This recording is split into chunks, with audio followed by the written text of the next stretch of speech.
fobiyalarına qalib gəlmək istəyən insanlara xüsusilə səslənmək istəyirəm. Əgər sizdə də fobiyalar varsa və fobiyalar haqqında daha geniş məlumat əldə etmək istəyirsinizsə, noyabr ayının 22-si saat 13:00-da Bakı Fairmont Hoteldə fobiyaların yaranma səbəbləri və aradan qaldırılması adlı nəzəri praktik təlim keçiriləcək. Buyurun, hər kəs dəvətlidir. Təlimçilər Kamilə Kazımova, klinik psixoloq, konsultant, hipnoterapevt, Bakı Dövlət Universiteti Psixologiya Kafedrasının dosenti, psixologiya üzrə fəlsəfə doktoru, Beynəlxalq Hipnoz Cəmiyyətinin üzvü və psixoloq Fatimə Cəfərova, Bakı Dövlət Universiteti Sosial Elmlər və Psixologiya Fakültəsi, psixologiya ixtisasının məzunudur.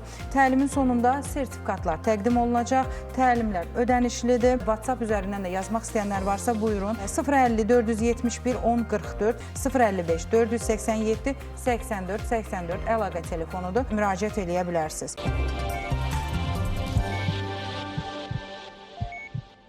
Salam, sabahınız xeyir olsun. Həkim Sən verilişinə baxırsınız. Nəzərinizə çatdırın. Studiyamızın qonağı klinik psixoloq Kamilə xanım Kazımovadır. Studiyamıza xoş gəlmişsiniz. Çox sağ olun İlhəmə xanım. Tamaşaçılarımızı salamlayıram. Hər kəsin sabahı xeyirli olsun. Uğurlu günlər arzulayıram.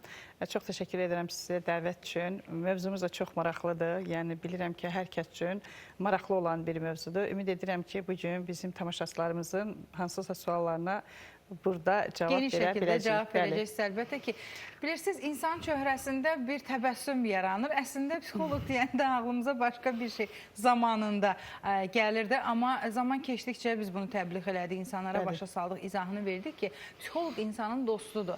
Etibar edəcəyimiz bir şəxsiyyətdir. Bəli, tamamilə haqlısınız. Biz psixoloqdan qorxmamalıyıq. Yox, qəti şəkil. Əvvəllər biraz münasibət fərqli idi. Amma şükür ki, zamanla insanlar başa düşdülər ki, psixoloq onların dostudur, onlarla bir yerdə olan insandır, onların tərəfində olan insandır, onların potensialını üzə çıxartmağa kömək edən insandır, onların gələcək həyatında düzgün istiqamət götürməyə kömək edən insandır.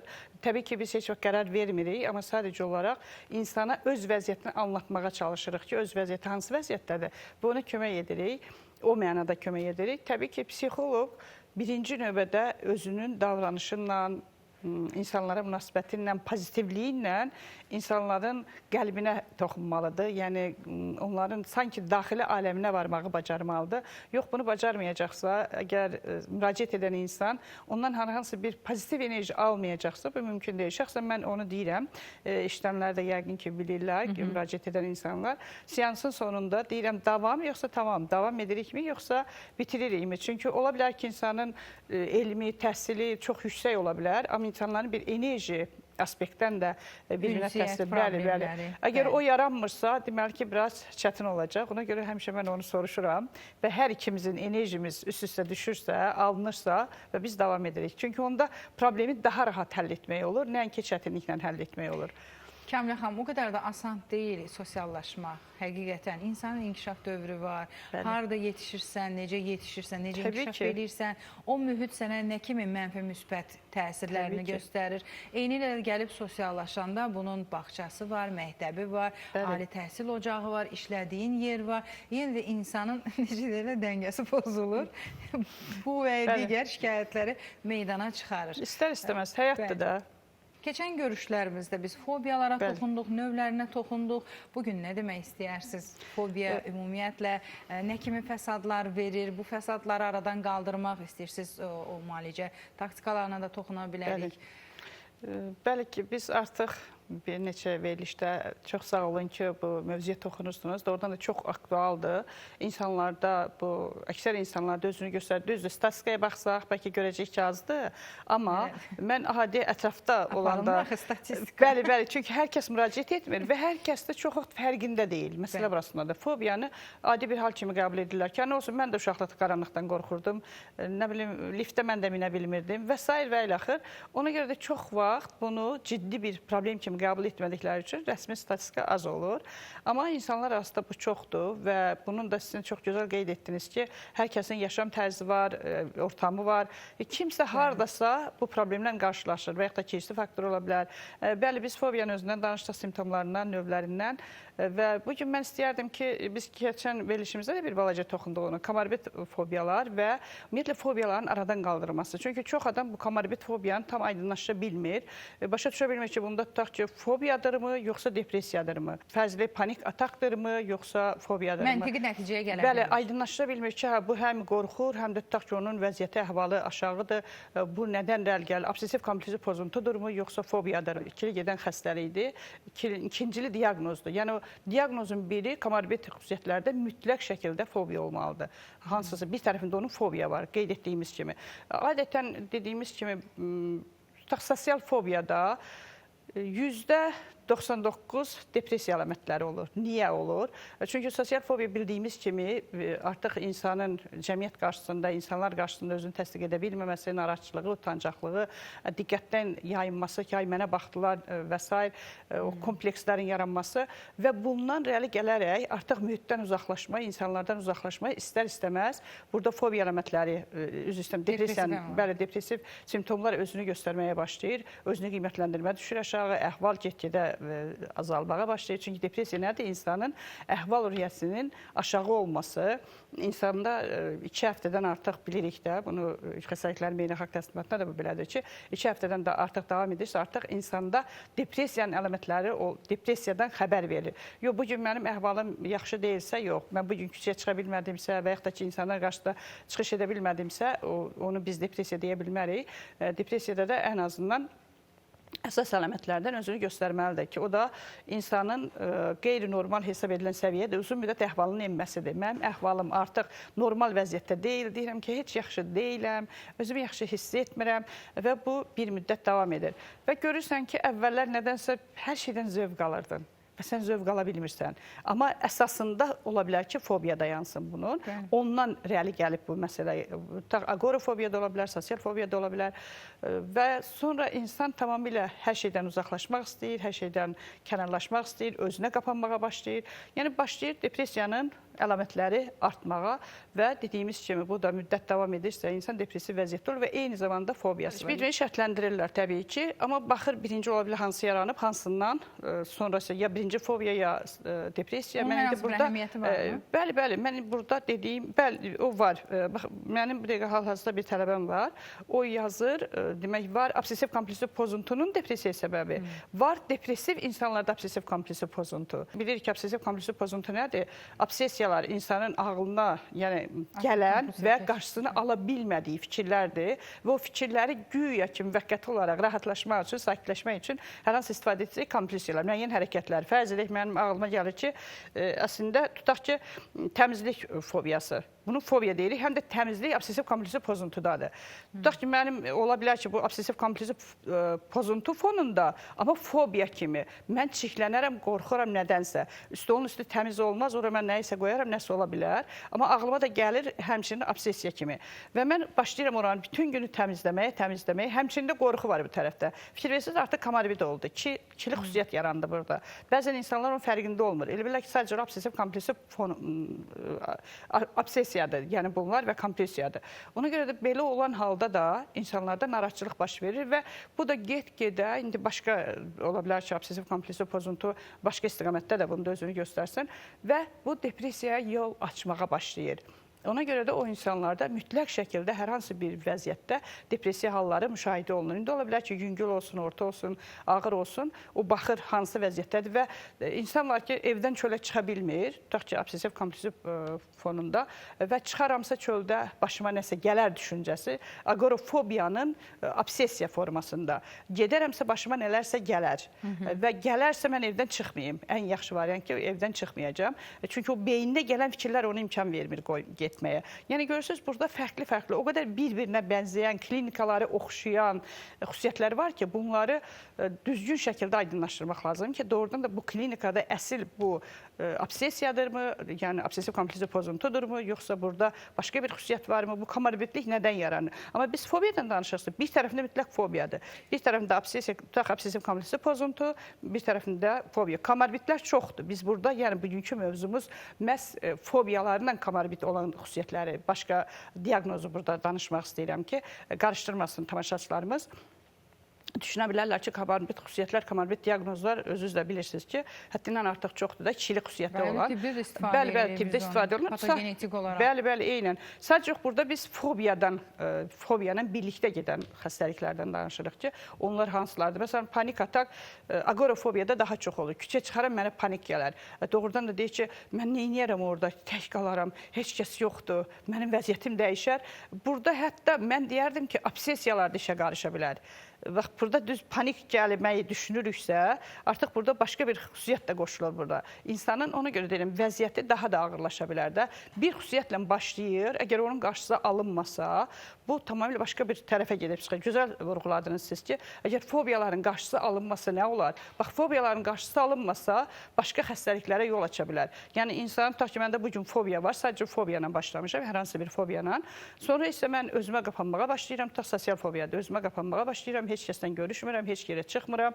Fikirləşirəm ki, ən rahatı evdə oturum, niyə gedim ki, niyə də narahat olum ki, niyə gərginləşim ki? Və sonradan isə depressiyanın əlamətləri başlayır. Depressiya ola bilər ki, bugün məndə yüngül formada oldu. Sadəcə olaraq hansısa bir psixoterapevtlə mən bunu aradan qaldıra bilərəm. Amma biraz müddət keçdikdən sonra, siz də gözəl bilirsiniz ki, artıq müəyyən ağır depressiyalarda və s. mütləq şəkildə psixiatrın müdaxiləsi %100 olmalıdır. Əslində, depressiya varsa, orada D sözü varsa, mütləq şəkildə orada psixiatr olmalıdır. Baxırsan ki, depressiya hər hansı mənada oldu bunda, fərqi yoxdur, yüngül orta ağır və deyirsən ki, psixiatra da mütləq müraciət etmək lazımdır. Nədənsə, biraz o söz onları narahat edir, amma heç kəs narahat olmasın. Bir yerdə ki, insanın sağlamlığından söhbət gedir və insan hər hansı bir həkimə müraciət edəcək. Amma o doğru dəyərləndirilməli, çünki ciddi mövzudur. Bəli, həkimə müraciət edəcək və həkim onun sağlamlığı keşiyində dayanacaq. Psixikanın sağlamlığından söhbət gedir burada. Yəni, konkret olaraq fərz edək depressiyadırsa, depressiya psixi pozuntudur. Sağlamlığı hər zaman dərmanla bərpa olunmur. Bilirsiniz ki, dərmansız konsultasiyalar belə çox böyük fayda verir. Görün, nə qədər nüanslar, qruplar, alt qruplar sadaladınız. Bəli. Tibdə də komorbid xəstə dediyimiz kəslər var ki, onlara belə səslənəndə bəzən efirlərdə deyirik ki, bir-biri ilə əlaqəsi olan, iki və ya daha çox uzun müddət davam edən xəstəliklərin birləşməsi, yəni altda yatan səbəb təkdir. Bəli. Yəni, bax, siz deyirsiniz, OKP-dən yarandı digər bir fobiyadan, misal üçün depressiya. Yenə də altda yatan səbəbi axtarıb tapan kimdir? Qəbuluna gəldiyimiz, bizi konsultasiya sırasında dinləyən psixoloq. Hə, siz orada əgər psixiatrik bir problem müşahidə edirsinizsə, demək ki, bu gələcəkdə daha da ağırlaşa bilər. Yəni, bunun bəlkə də mənim var olan simptomlarıma aidiyyəti yoxdur ya. Amma gələcəkdən proqnoz vermək bəzən mümkün olur. Çox çətin ayırt etmək, o qədər asan deyil. Bəli, diaqnostikada o araşdırılır. Testlər aparırsınız, neyinirsiniz orada? Müəyyən, konkret olaraq birinci klinik müsahibə gedir. Ümumiyyətlə, aydınlaşdırırsan insanla ki, sənə müraciət edəndə, bəli, bunu hansı istiqamətdə biz testlər, maşallah, bilirsiniz ki, çoxdur, sayı hesabı yox, çatdırmaq mümkün olmaz. Amma konkret olaraq insanla danışandan sonra, ilkin söhbətdən sonra baxırsan ki, buna hansı istiqamətdə aparılmalıdır, nələrdən hansı testlər buna verilməlidir və onun cavabları yoxlanmalıdır. Konkret olaraq bizim diaqnoz qoymağa səlahiyyətimiz yoxdur, amma hər halda insanı aydınlaşdırmaq üçün o diaqnozu özüm üçün aydınlaşdırırıq ki, burada nə ola bilər, bunun vəziyyəti necədir, hansı vəziyyətdədir? Bəli, mən psixoloji tərəfləri aydınlaşdıracağım. Hər bir şeyin altında mütləq şəkildə bir psixoloji bir məsələ yatır, nədirsə, onu həmin prosesdə biz biləcəyik. Bunu aydınlaşdıranda, inanın, mən tam səmimi deyirəm, nə qədər dərman iynə verilsə də... İnsan canlıdırsa psixikası var. Bəli, onun dərmanları mən demirəm, heç bir qarışmaq fikrim yoxdur.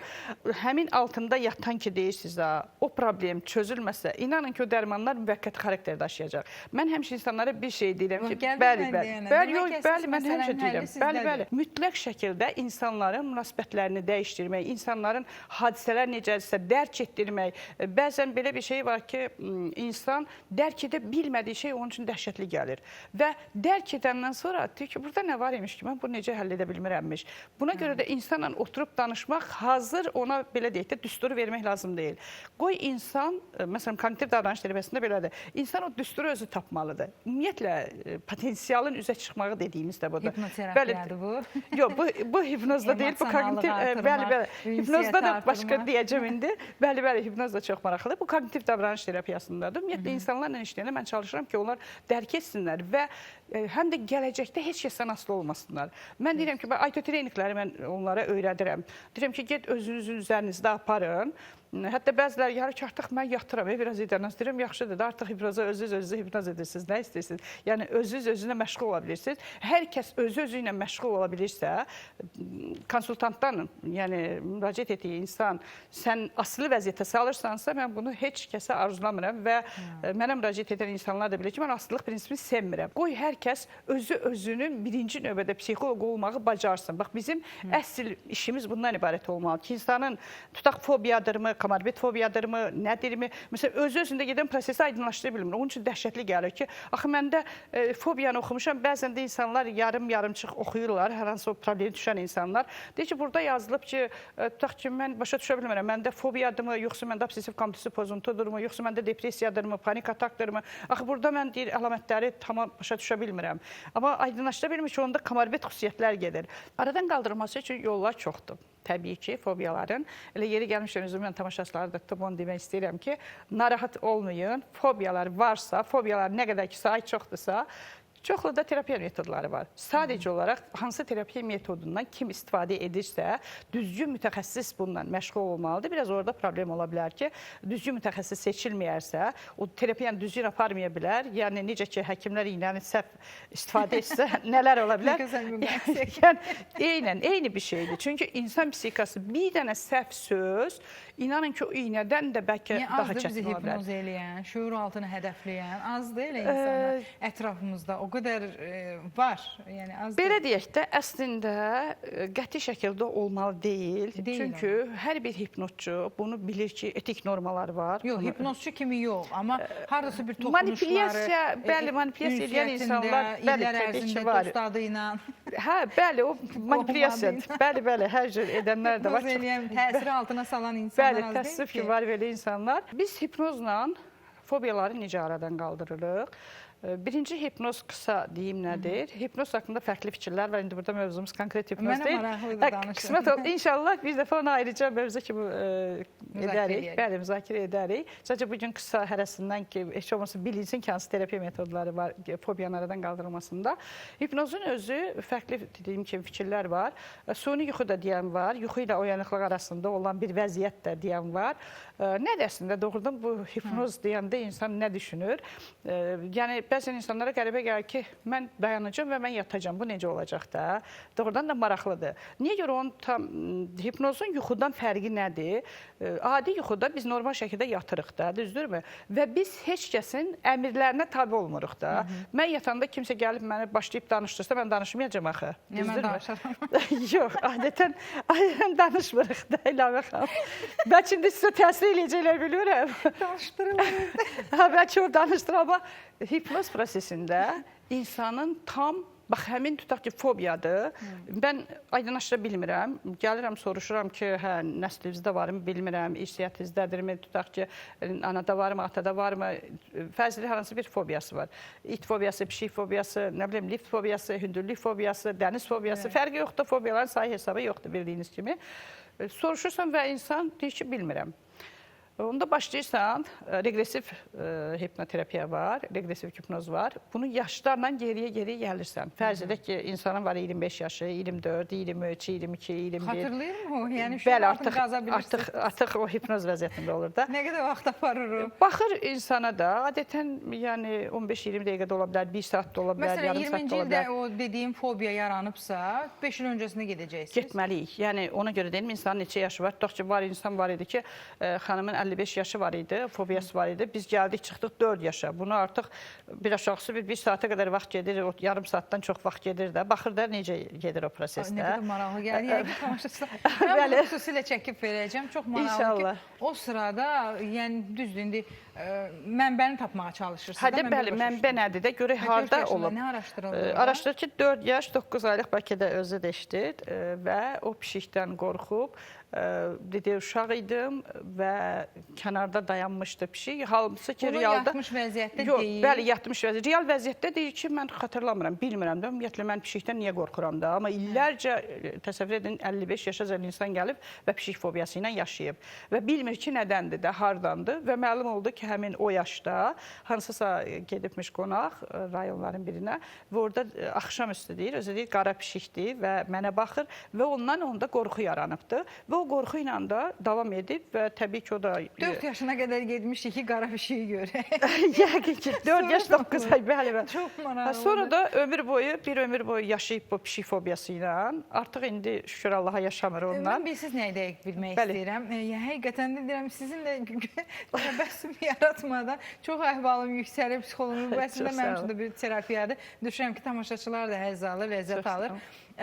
Bax, misal üçün hipnoz, onsuz da bu adam bilir də pişik fobiyası var. Bəli. Bunu gedib harada, hansı saatda, hansı yaşda qarşılaşmağında nə məqsəd güdürür? Biz artıq onu tapıb və aradan qaldırırıq. Onsuz da bilirik də bu adam pişikdən qorxur. Aradan qaldıra bilmirik. Yox, pişikdən bəzən elə olur ki, İlham xanım, əsl səbəb tam bilinməyəndə, necə ki, bax, belə bir müqayisə verim də, xəstəliyin bəzən axtarırlar, deyirlər ki, səbəbini bilmədən necə müalicə edəcəksiniz. Bəzən burada da belə bir proses olur.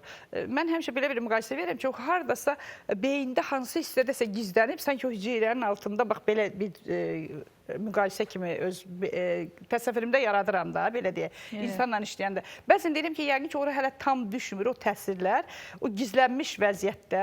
Onu amma artıq gedib o şuur altından çıxardırsan şuura, Freydin dili ilə desək, şuur səviyyəsinə qaldırırsan və şuur səviyyəsinə qaldırandan sonra artıq onu sən neytrallaşdırırsan.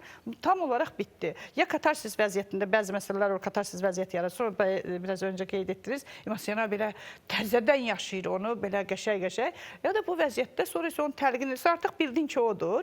Belə deyək də, birbaşa nöqtəyə vurursan da. İndi bir sual da verəcəm. Buyurun. Həqiqətən o sırada sadəcə pişik axtarırıq. Yəni, başqa verilən suallara da cavab alınırmı? Onu artıq insanın özündən soruşuruq. Əgər insan icazə versə ki... Yatıb bu sırada icazə alır. Yox, İlham xanım, bəs mənim dediyim odur da... Mən etik normaları qabartmaq Mən şəxsən çox əməl edirəm. İnsan olub ki, xüsusilə sevgi ilə bağlı və s. ilə bağlı, indi mövzumuz o deyil. Elə tutaq ki, sevgi fobiyası. Bəli, İlham xanım. Həqiqətən də ciddi məsələdir. Heç bir dərmanla aradan qaldıra bilmədiyimiz problemləri. Bəs məsələ budur da. İndi inşallah o xanımla görüşsə, o xanım danışacaq. Bəli, o xanım deyirdi ki, hələ o bizim seminer verəcəyim. O həmişə deyirdi ki, biz gedib evdə deyirik ki, bu necə olacaq ki də, insan heç bir iynə dərman etmədən mən fobiyam götürüləcək. Yəqin ki, gedirəm də, sadəcə olaraq gedirəm. Məsələn, sevgi fobiyasının özü. İnsan dediniz ki, başqa şey axtarırsınızmı? Yox. Mənə xanım olub ki, deyib ki, mənə 3 dənə sual verəcəksiniz, Kəmilə xanım. Özü tanıdığım insandır da. Yəni, xahiş edirəm, başqa bir sual verməyin də. Artıq onun, belə deyək də, özünüz sizin bütün beynində olan hər şeyi sizin ixtiyarınıza verir. Bütün sirlərini də, sözün əsl mənasında. Mən ona cəmi 3 dənə sual vermişəm. Başqa əlavə bir sual verməmişəm. İstisna hal olub ki, başqa şey danışıb. Hətta mən bir dəfə bir yerdə seminar verirdik. Xanımı subyekt tapmaq biraz çətindir bizdə adətən belə seminarlar verəndə, hipnozla bağlı da. Həmişə deyirlər ki, danışarıq. Bir dənə müəllimə tapdıq sonuncu gün və müəlliməni artıq hipnozdan ayılıb insan normal şəkildə və başlayıb öz həyatını danışırdı. Və mən onu xanımlara dedim ki, çıxarın çölə, biraz özünə gəlsin. Dayandırdıq tez, yəni qoymadıq ondan. Heç vaxt mən icazə vermirəm ki, əlavə söhbət olsun. Çünki bilirəm ki, insan nə isə elə bir sirri deyə bilər ki, sonra necə ola bilər? Hər kəsin yeniləri özünə məxsus, öz daxili aləminə məxsus bir sirri var. Amma mənim üçün çox maraqlı olur sevgi fobiyaları. İndi onu gələn dəfə inşallah danışaraq özümüzdə. O da çox maraqlı olur. Hipnoz prosesində o üzə çıxması və insanın hansı vəziyyətdə olması və dediyim kimi gərginliklər, qorxuları ən çox katarsislə də aradan qaldırırıq. Dəhşətli dərəcə katarsis yaranır, emosional boşalma yaranır və insan həmin anda da qardı, bitdi fobiya. Gedir, yəni yoxa çıxır. Mən sizə güvənirəm. Təşəkkür edirəm. İnşallah terapiyaları uğurla başa vurarıq. İnşallah. Təşəkkür edirəm. Minnətdaram gəldiyinizə görə, xoş söhbətə görə, ünsiyyətə görə. Alacan sağ olun. Yerə də bitə bilmədik. Psixoloji inanıram ki, sanki efirdən böyük bir psixoloji rahatlıq verdik. Sıx-sıx görüşək. İnşallah hər kəsə pozitiv enerji göndərək. Kimin fobiyası varsa, inşallah ki, bu andan yox oldu artıq. Heç gəlməyə ehtiyac olmayacaq. Təşəkkür edirəm. Bir daha xatırladım. Klinik psixoloq Kamilə Kazımova studiyamızın qonağı idi. Müraciət etmək istəyənlər varsa telefon nömrələrini qeyd eləsinlər. Fobiyalarına qalib gəlmək istəyən insanlara xüsusilə səslənmək istəyirəm. Əgər sizdə də fobiyalar varsa və fobiyalar haqqında daha geniş məlumat əldə etmək istəyirsinizsə, noyabr ayının 22-si saat 13:00-da Bakı Fairmont Hoteldə fobiyaların yaranma səbəbləri və aradan qaldırılması adlı nəzəri praktik təlim keçiriləcək. Buyurun, hər kəs dəvətlidir. Təlimçilər Kamilə Kazımova, klinik psixoloq, konsultant, hipnoterapevt, Bakı Dövlət Universiteti Psixologiya Kafedrasının dosenti, psixologiya üzrə fəlsəfə doktoru, Beynəlxalq Hipnoz Cəmiyyətinin üzvü və psixoloq Fatimə Cəfərova, Bakı Dövlət Universiteti Sosial Elmlər və Psixologiya Fakültəsi, psixologiya ixtisasının məzunudur. Təlimin sonunda sertifikatlar təqdim olunacaq. Təlimlər ödənişlidir. WhatsApp üzərindən də yazmaq istəyənlər varsa buyurun. 050 471 1044, 055 487 84 84 əlaqə telefonudur. Müraciət eləyə bilərsiniz.